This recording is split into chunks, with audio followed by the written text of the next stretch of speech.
Ned Stark Execution Season 1's Baylor didn't just catch viewers off guard, it changed the game for TV drama forever. As the noble warden of the North and the newly appointed Hand of the King, Ned represents the old-fashioned values deeply rooted in Winterfell. However, his act of mercy towards Cersei allowed her children a chance to escape, combined with his unwillingness to engage in ruthless politics, sealing his grim fate. Betrayed by Littlefinger and stripped of his influence, Ned makes a false confession of treaty to protect his daughters. Yet, King Joffrey's cruel desires overshadow even the notion of mercy. With a simple command, Ned's head is severed before Sansa's horrified eyes. The consequences were monumental. His death shattered the realm's fragile peace, sparking Robb Stark's rebellion and igniting the War of the Five Kings. It created a power vacuum that led to chaos. HBO's decision to kill him off early was a bold move to dismantle the fantasy that main characters are safe, driving home the harsh reality that in this world, it's all or nothing. Ned's demise resonates as the show's emotional and thematic heart,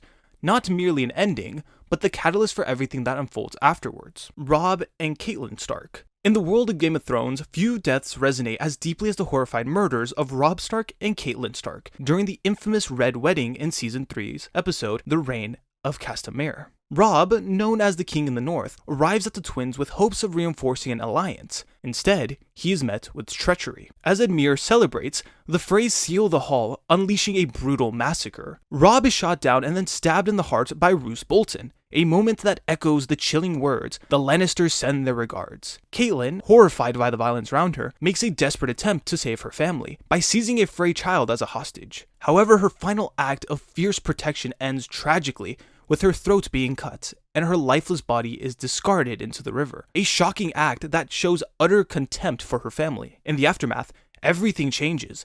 The rebellion in the North falters, alliances fall apart, and Roose Bolton takes on the role of Warden of the North. This massacre was more than just a plot twist, it shattered the faith of viewers in the story. One Reddit user compared the sentiment perfectly, stating Catelyn's scream gives so many chills. The Red Wedding stands out as the most brutal betrayal in television history, marking a turning point not only for the Starks, but for every viewer invested in their fate. Joffrey Baratheon. King Joffrey's death wasn't merely another ending. It marks the moment when Game of Thrones finally served up some poetic justice, all wrapped up in betrayal and grand spectacle. During the lavish wedding feast in Season 4's The Lion and the Rose, Joffrey suddenly collapses, his face turning purple as he gasps for air after drinking wine sprinkled with a deadly poison known as the Strangler. The irony of power is striking.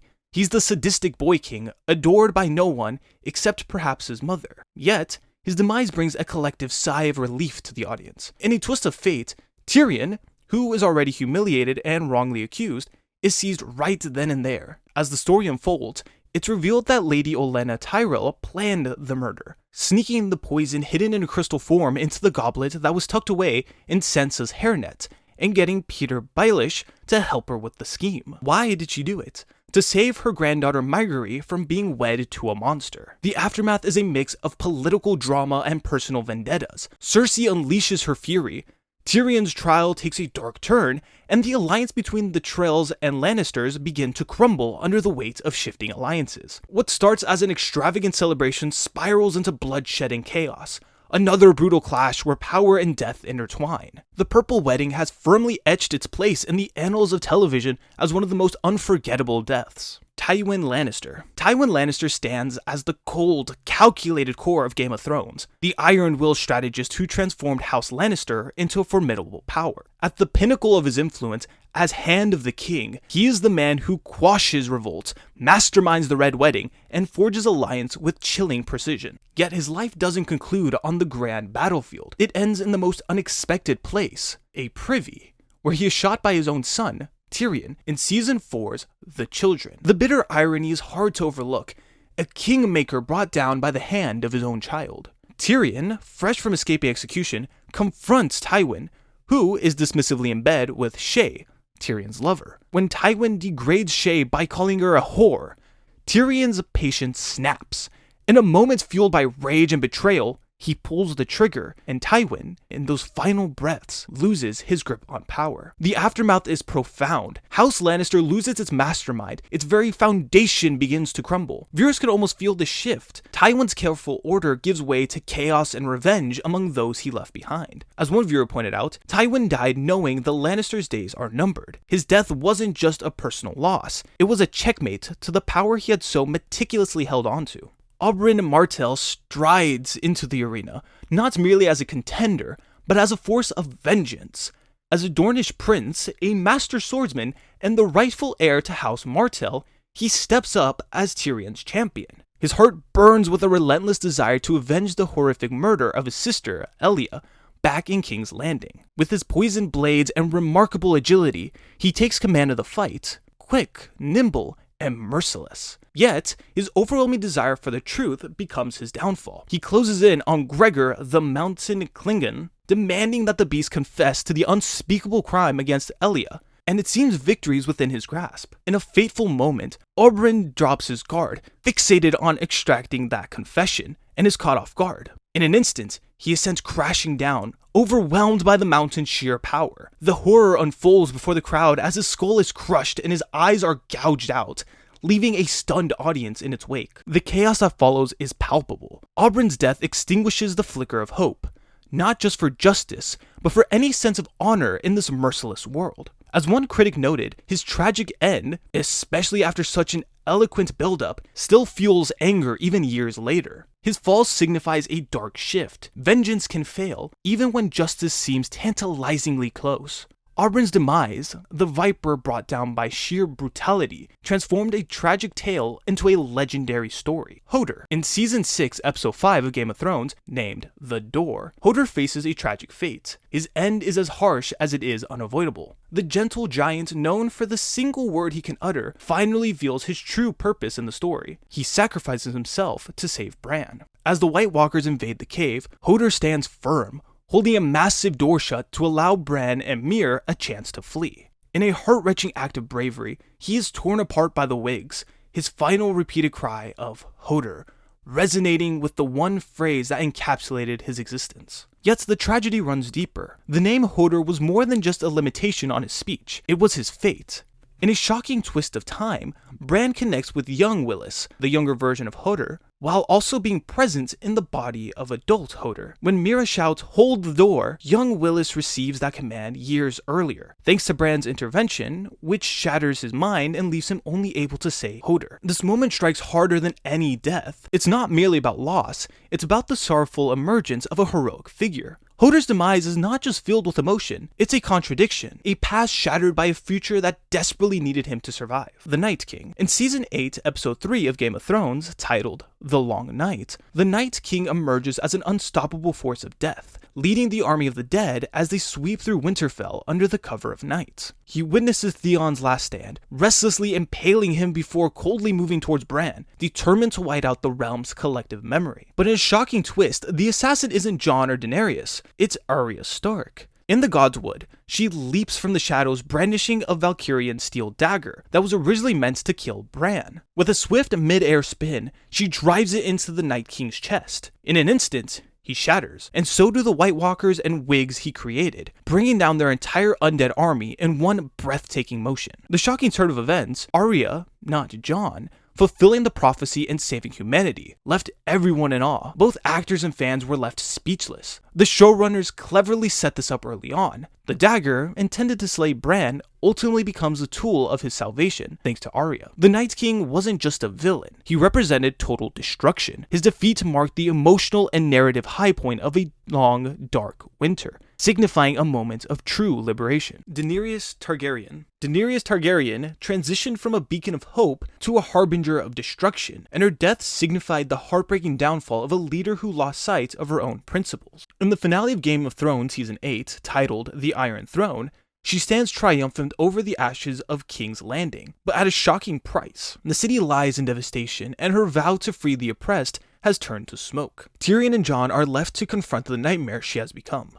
Jon Snow, her nephew, lover, and the moral compass she once relied on, faces an unbearable decision. In the throne room, he kneels down before Daenerys, imploring her to show mercy. When his plea falls on deaf ears, he drives a dagger into her heart, sealing her fate in a moment that is both tragic and seemingly unavoidable. As Daenerys breathes her last, she collapses in his arms, a victim of dragonfire and sorrow. Drogon appears, mourning not just a queen, but a child he has lost. With a fierce blast of fire, he melts the Iron Throne, symbolizing the end of tyranny, or at least the hope of shattering the cycle of oppression. In the end, Daenerys' death serves as a pivotal moment in the narrative, a profound tragedy that echoes the series' most haunting question: what occurs when power is wielded in the name of doing good? Though the flames have died down, her legacy continues to burn as a powerful reminder. Ramsay Bolton. In Season 6 of Game of Thrones, the fate of Ramsay Bolton is sealed during the episode titled Battle of the Bastards. However,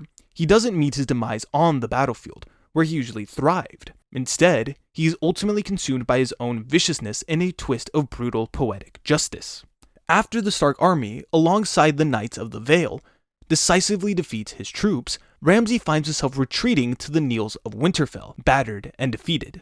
Jon Snow captures him and orders his imprisonment. It is in that bleak kennel room, chained and helpless, that Sansa Stark finally delivers the quiet retribution Ramsay has long evaded. She confronts him with the grim reality that he hasn't fed his dog in days, and they, in a turn of fate, turn against him. Ramsay's final desperate screams reverberate as his own hounds rip him apart. For both fans and creators of the series, this moment represents a sense of justice and relief. The showrunners remarked that Ramsay's death ranked among their favorite character exits, referring to it as a moment of old-fashioned joy. The villain meeting his end by the very beast he so ruthlessly unleashed. Actor Iwan Rheon echoed this sentiment, asserting that it was a fitting conclusion for a character who cruelly had no limit. One Reddit user summed it up succinctly: he died knowing the fear and pain his victims felt, and would not be mourned by anyone. Ramsay's demise was not merely an execution, it was a reckoning, chilling delivery by the very hounds he once used to inflict terror. Shireen Baratheon. In Season 5's The Dance of Dragons, we witnessed a chilling moment when Shireen Baratheon, the sweet girl marked by grayscale and daughter of Stannis, meets a horrific fate. She stands out as one of the few truly innocent souls on the show. Driven by ambition and desperation, Stannis, influenced by Melisandre, makes the gut-wrenching decision to have her bound to a stake and burned alive, convinced that the Lord of Light will aid him in his fight at Winterfell. The scene is utterly devastating. Shireen's tender nature, her love for her father, and her isolation turns the horror into something deeply personal that resonates with viewers. Fans reacted strongly. One Redditor captured the sentiment saying, "The most innocent character got the worst death. She probably felt her flesh burning." The showrunners defended their choice as a necessary part of the show, rather than just a shock tactic. Yet the backlash was intense. Critics highlighted how disturbing it was to depict such violence against a child. Years later, actress Carice Van Houten reflected on the scene and admitted it would hit her even harder now that she's a mother. Shireen's death isn't merely tragic, it obliterates hope, alienates Stannis' remaining supporters, and marks a pivotal moment in his transformation from a steadfast leader to a broken man. This moment resonates as one of the darkest blows to the show's moral landscape. Missandei, who once endured the hardship of slavery in Nath, grew to become Daenerys Targaryen's trusted interpreter and advisor. However, her journey takes a heartbreaking turn in Season 8, Episode 4. Captured by Euron's forces near Dragonstone, she's brought before Cersei in King's Landing, where she faces a grim fate at the hands of Gregor Clegane, the Mountain. Daenerys, Tyrion, and Grey Worm are powerless witnesses to her brutal execution. In her final moments, Missandei defiantly utters one word: Dracarys. This isn't merely a rallying cry for Dracaryans, it's a catalyst, igniting the flames of vengeance and fury. That single word altered the course of the remaining episodes, pushing Daenerys deeper into the shadows of her own ambition. The reaction to the scene was intense, sparking outrage, not just because of its violence, but also for what Missandei's death symbolized.